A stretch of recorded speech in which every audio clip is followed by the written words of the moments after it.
Bismillahirrahmanirrahim. Assalamualaikum warahmatullahi wabarakatuh. Perkenalkan, nama saya Rahmat Hidayat dengan NIM L0311711304. Jadi tugas praktikum kultur pakan alami.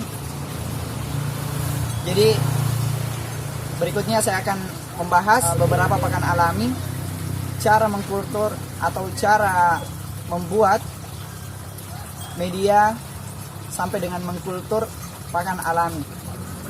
Jadi ada beberapa pakan alami, diantaranya Daphnia, Chlorella, Skeletonema, dan beberapa pakan alami lainnya. Akan saya jelaskan nanti.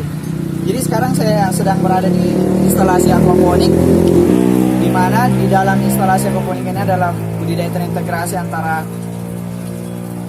ikan nila dengan tanaman sawi pakcoy dan sawi caisim. Nah, untuk budidaya ikan nila sendiri tentu membutuhkan pakan alami ketika fase larva atau juvenil. Nah, olehnya itu tidak bisa dipungkiri lagi bahwa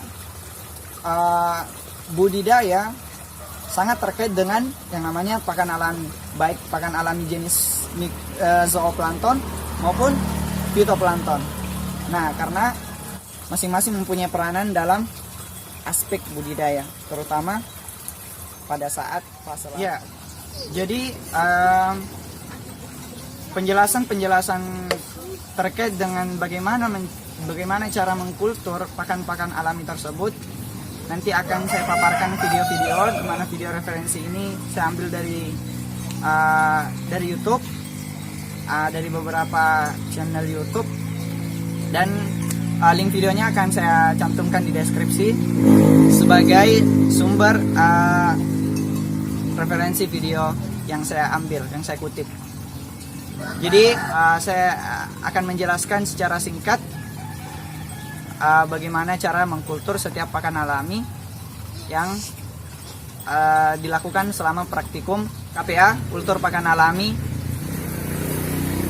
program studi budidaya perairan Universitas Hasanuddin. Baik, yang pertama merupakan jenis fitoplankton, yaitu Chlorella. Jadi inilah bahan-bahan yang digunakan untuk mengkultur Chlorella. Yang pertama molase, pemberian molase sebagai sumber karbon untuk menumbuhkan Chlorella tersebut. Nah, langsung saya dituangkan ke media.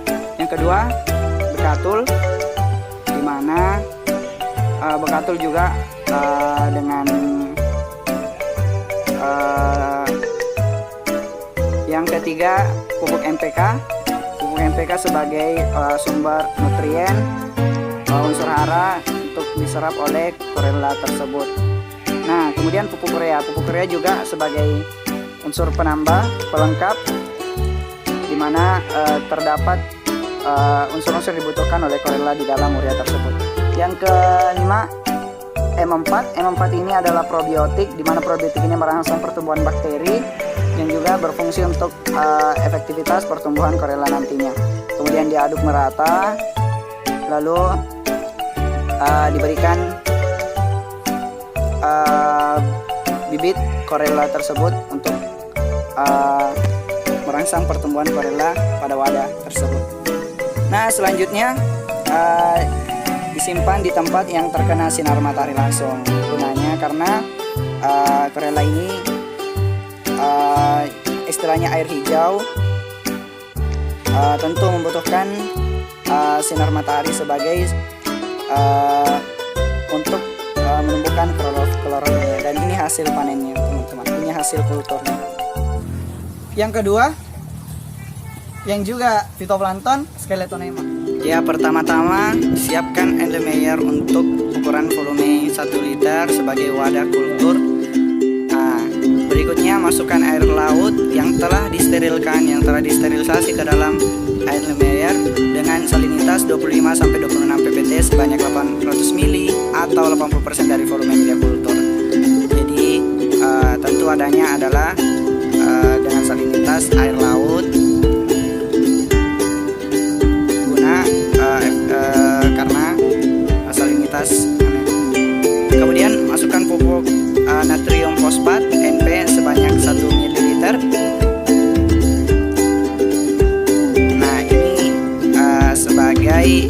unsur hara untuk menumbuhkan skeletonema tersebut. Nah, yang kedua, berikan trace metal sebanyak 1 mili hingga 1 mili per liter. Nah, juga silikat nantinya dan vitamin B12 masing-masing 1 mili per liter.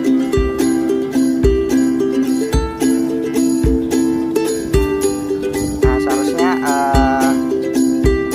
suntik yang digunakan berbeda dan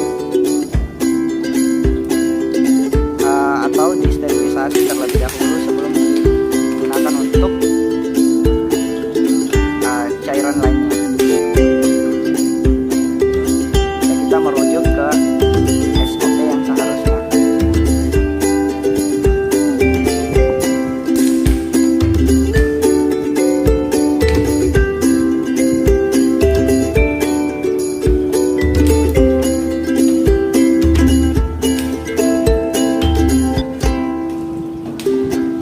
Jadi pemberian unsur hara ini gunanya untuk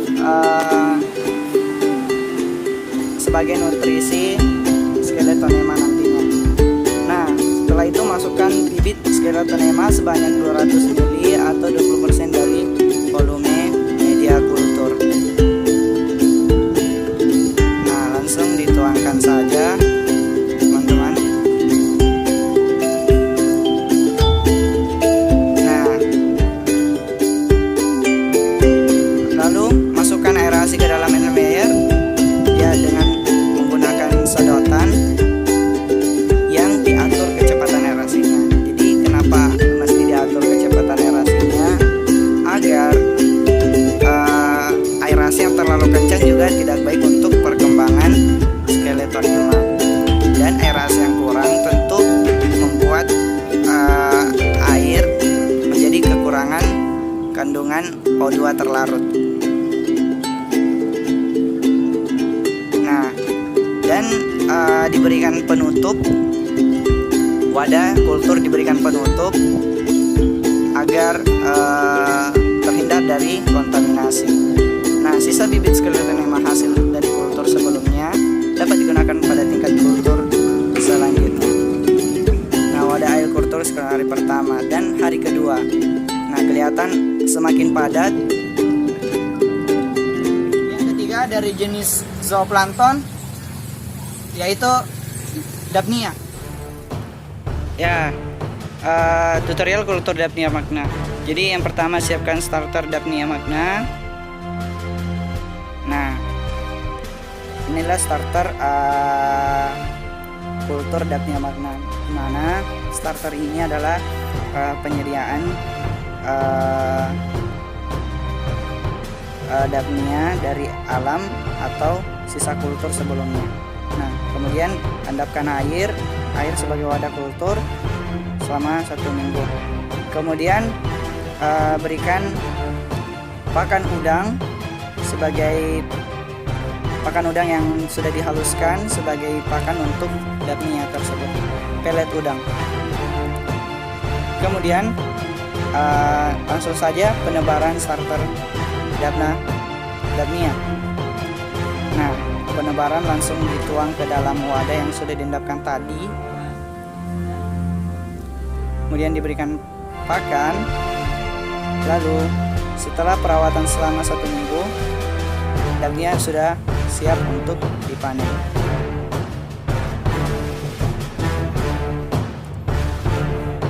Nah, dan hasil panen jangan langsung dihabiskan agar bisa dilakukan kultur kembali. Nah, inilah hasil Daphnia yang sudah dikultur selama 1 minggu. Pakan alam yang keempat yang mungkin cukup terkenal dan cukup komersil di kalangan kita, khususnya pembudidaya ikan hias, pembudidaya udang, adalah Artemia. Nah, sekarang penetasan Artemia. Penetasan Artemia diantaranya, yang pertama siapkan alat dan bahan. Yang kedua, masukkan air setengah wadah kultur. Nah, ini metode kulturnya dengan menggunakan botol bekas. Kemudian menyalakan aerator yang disambungkan ke bawah, bagian bawah botol tersebut. Nah, gunanya supaya memudahkan untuk pemanenan nantinya. Nah, kemudian buka selang keran agar udara masuk. Masukkan 2 sendok garam ke dalam air yang sedang diaerasi. Nah, garam ini untuk meningkatkan salinitas, di mana habitat artemia yang merupakan di salinitas yang tinggi atau air laut. Nah, kemudian masukkan kista dari artemia. Nah, di sini menggunakan merek dagang Supreme. Nah, kita tunggu 18-24 jam. Setelah 24 jam artemia sudah menetas, wadah air atau aerasi dimatikan. Jadi diendapkan agar terpisah antara cangkang dengan artemianya. Nah, ini contoh artemia untuk mengeceknya. Nah, itu cangkang berada di bagian atas dan artemia mengendap ke bagian dasar perairan.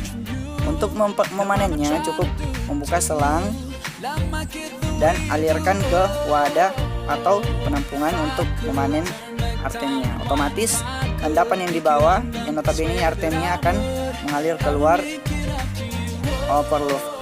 Nah, ini hasil panen dari artemia dan sudah siap digunakan. Nah, kelihatan. Nah, untuk membuat artemia agar tetap hidup, tentu kembali kita harus menyalakan dan pakan alami yang terakhir yang saya akan jelaskan pada video kali ini yaitu Tobefix atau yang akrab disebut cacing sutra.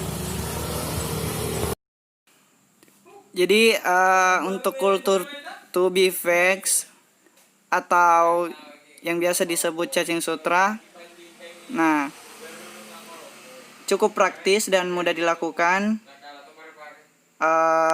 dan sudah sangat banyak yang melakukan, sudah sangat komersil di pasaran untuk dijual sebagai pakan, baik pada benih ikan maupun pada ikan hias, benih ikan konsumsi maupun ikan hias. Jadi caranya cukup mudah. Yang pertama, media budidaya yang disiapkan bisa di kolam beton, kolam terpal, bisa di wadah, di rak-rak, dan cukup memberikan lumpur pada dasar wadah tersebut sebagai wadah budidayanya. Kemudian pemupukan dilakukan untuk sebagai pakan cacing sutra, di mana pemupukan bisa menggunakan ampas tahu maupun dedak. Yang ketiga, penebaran cacing sutra. Penebaran dilakukan dari cacing sutra yang diambil dari alam maupun cacing sutra yang sisa budidaya sebelumnya. Nah, perawatan cacing sutra cukup mudah, karena sekali kita memberikan pemupukan, cacing sutra akan berkembang biak dengan cepat selama kualitas air dan oksigen terlarut tetap terjaga dan terkontrol di dalam perairan. Nah, pakan cacing sutra tadi seperti yang dijelaskan, bahwa pakan cacing sutra pada umumnya bisa menggunakan ampas tahu, dedak, yang tentu diberikan probiotik. Pemanenan cacing sutra cukup menggunakan saringan dengan size tertentu. Bisa juga langsung diambil kalau kepadatannya sudah tinggi. Langsung dipanen dari wadah budidaya. Nah, baik, itulah tadi beberapa cara dan beberapa metode dalam melakukan mengkultur kelima jenis pakan alami yang saya jelaskan tadi dari beberapa sumber video yang saya kutip. Nah, kelima jenis pakan alami tadi, baik jenis fitoplankton maupun zooplankton, sangat komersil dan sangat umum digunakan oleh masyarakat pembudidaya. Untuk membudidayakan pun cukup mudah dan sangat memungkinkan untuk dilakukan baik skala kecil maupun skala besar. Nah, saya berterima kasih kepada teman-teman yang sudah menonton video ini. Mungkin masih banyak kekurangan dan kalau ada salah mungkin itu sebagai bahan pembelajaran, dan mohon dibenarkan. Jangan lupa di komen, dan kami sangat membutuhkan saran-saran. Jangan lupa like and subscribe channel kami. Lebih dan kurang yang mohon dimaafkan. Assalamualaikum warahmatullahi wabarakatuh.